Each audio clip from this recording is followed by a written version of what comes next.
This is Michael Parenti, and welcome to Real History, a series of talks by me on different historical subjects that are relevant for understanding today's realities.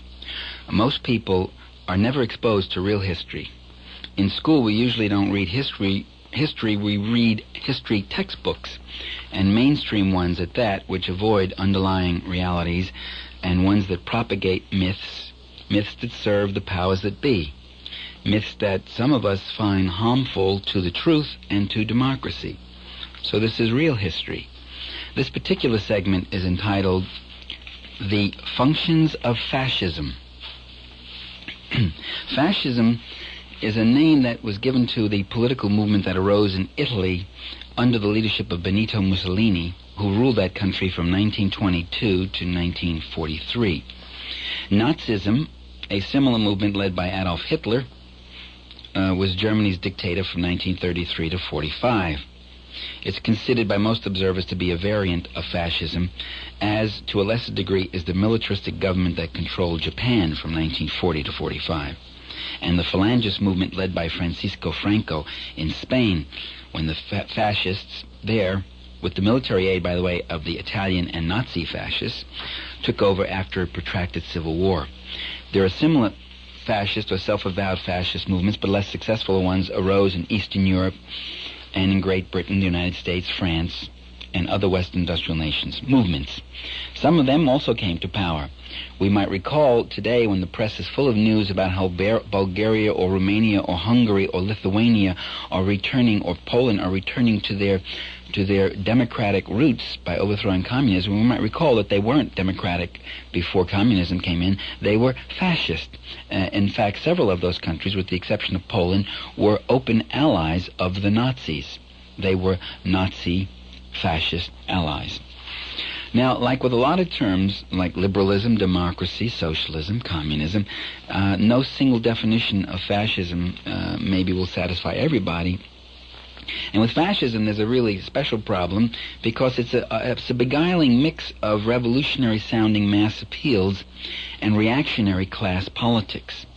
And the reactionary class politics are the part of fascism that our establishment historians almost never talk about.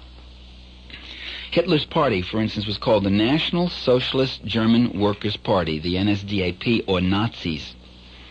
It's a very left-sounding name, National Socialist German Workers, and it was designed to win broad support among working people, even while the Nazis were destroying working-class organizations. In other words, fascism, the original Italian and German variations of fascism, was a political phenomenon that made a revolutionary appeal without making a revolution. It promised to solve the ills of the many while in fact protecting the special interests of the few with violence and terror. And it propagated a new political consciousness, a new order, a new nation to serve the same old capitalist system. Let me run down a couple of the major characteristics of the fascist ideology. First, there's a glorification of the leadership cult, the commitment to an absolutist and supreme leader, all-knowing, all-guiding, the Führerprinzip, as it's called, the Führer principle, the leader principle, I should say. Second, there's a glorification of the nation-state as an end in itself, as an entity unto itself, an absolute component, to which the individual is subsumed. Everything in the state, everything for the state, nothing outside of the state. That was Mussolini's dictum, and it was Hitler's also. In fact, with Hitler, Rudolf Hess once said, Adolf Hitler is Germany, Germany is Adolf Hitler, therefore combining both the leadership cult and the state cult in one. Third, there was a glorification of military conquest and jingoism, the glory of that the state is vitalized by subduing, conquering, taking other people, enslaving them. You increase your own power and your own glory. Fourth, there was the propagation of a folk mysticism, a xenophobia, and a racism. The Nazi slogan was Eine Volk, ein Reich, ein Führer. One people, one state, one leader.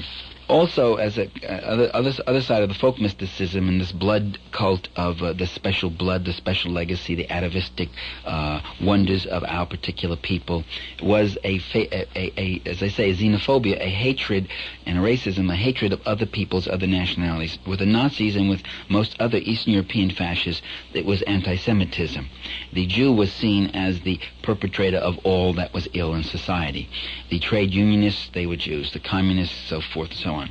And behind them stood this wicked, alien-blooded creature who would undermine our state. Fifth, there was an opposition, both in Italian fascism and in German Nazism, an opposition to socialism, to communism, to anarchism, and to all left egalitarian class movements and doctrines, along with opposition to trade unions, opposition to labor parties, opposition to other working class political organizations. Of these various characteristics of Nazism, 1, 2, 3, 4 are often talked about by established historians and mainstream historians.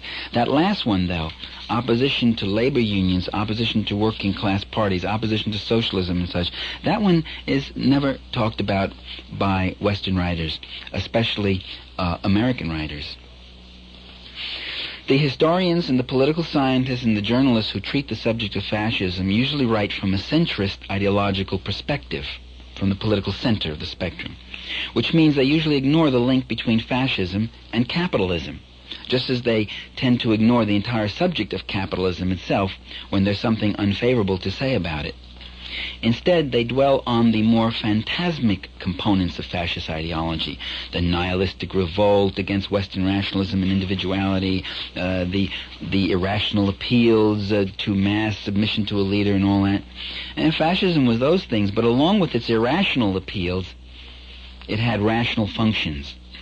It was a rational instrument for class domination and for the preservation of the existing capitalist system. After World War I, Italy had a parliamentary government that seemed really incapable of solving the country's economic crises. Profits were declining, banks were failing, unemployment was rising. So to ensure profits, the big industrial giants and the big landowners would have to slash wages and raise prices. The state, in turn, would have to provide the big owners with tariff protections along with massive subsidies and tax exemptions. To finance this, the population would have to be taxed more heavily, their wages rolled back, and social welfare expenditures drastically cut. It sounds like Reaganism? Well, it is, even more extremely so. But the government wasn't totally free to apply these harsh measures. First of all, Italian workers and peasants had their own unions, they had political organizations, they had cooperatives, they had their own publications, and through the use of demonstrations and strikes, boycotts, factory takeovers, occupying farmlands, the forcible occupation of farmlands, they often won some very real concessions in wages and work conditions, unemployment benefits, and they won the right to organize.